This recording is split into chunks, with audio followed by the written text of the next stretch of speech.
It's honestly, it's critical. Like it's like do or die right now. Prior to my work at News 1130, I worked at CBC Toronto for over a year. And I've seen firsthand how Black people in Canada are not taken seriously in Canadian media. So if you look at CBC's 2018 to 2021 diversity and inclusion mission, it's as follows: to better connect with our diverse audience by creating and sharing stories relevant to all. Well, I once heard a senior executive casually slip up and say, I can't stand Black Lives Matter activists. I've had my pitches about the richness of Black people and Black culture dismissed. Often the excuse was that it's too American, or there's not enough of a hook, or it's not newsy enough. And I sucked it up, and because I thought this is how it goes. Meanwhile, I saw white coworkers' pitches about dogs and cycling and other less pressing issues get greenlit with ease, right?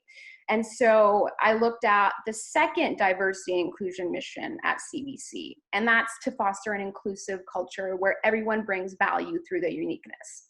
When I left CBC Toronto to come back to CBC Vancouver, I had to work alongside white leadership teams and a predominantly white newsroom, right? So uniqueness and diversity, I wouldn't say is necessarily encouraged in newsrooms. In fact, I would argue that you're expected to conform. And if you challenge anything or speak up and you look like me, you're out.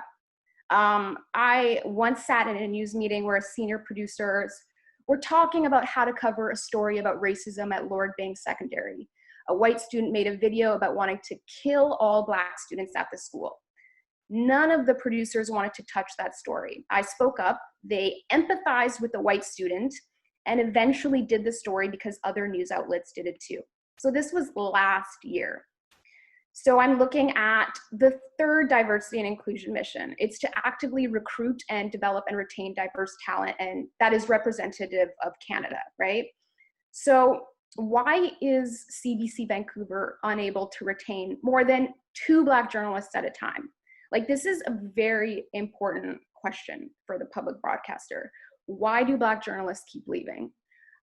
In my case, after filling in for all platforms all summer, I was told by a white senior male executive that although I fulfilled a need during the summer months, I would likely not be getting shifts beyond the fall because there are other people with more experience. Meanwhile, I saw some colleagues with less experience get opportunities that I never got. And there are many, many stories like that, right? So a few weeks after that, I was told by a friend that a Black journalist was hired and let go within months. These stories, like, I simply do not have the time to tell all of the stories, but there needs to be accountability, essentially.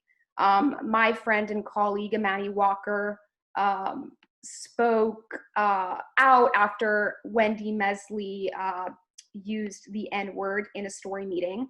So I'm curious, like, where is the white leadership? Where are the allies, right? Why are people not unequivocally condemning this racism? You know, if a white person says the N-word, why must a young Black journalist in a precarious working situation have to risk her job just to do the right thing? I just want to leave off by saying many things are justified in Canadian media by what audiences expect. And I think especially for the public broadcaster, and I'm speaking to the leaders, right? Like news leaders, obviously. I think it's important not to submit to the status quo. I think the role of all news institutions is to reflect the most marginalized members of our community. Audiences aren't all white. You know, if your audience doesn't get it, that's on them. In 2020, why are we asking if racism exists? You know, we need to stop explaining, over-explaining issues and build on the research and data that has been done for decades by racialized people. And there needs to be a deep curiosity about communities that don't look like your own. And in order to do this, you know, I was speaking to a friend the other day, and she said there will need to be a deep structural shift. You will need to change the metrics of success. So ultimately, I know I have a minute left, the power lies in the person who determines what is newsworthy, senior producers.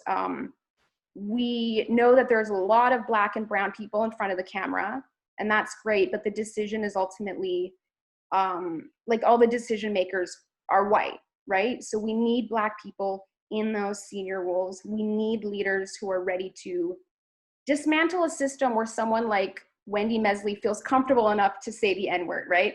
And so we just need more racialized producers who are in tune with what's happening in communities. Because these are brilliant, brilliant Black reporters, brilliant Black producers, and I feel like they've just been ignored for far too long. So I'll just leave it there. Thank you so much.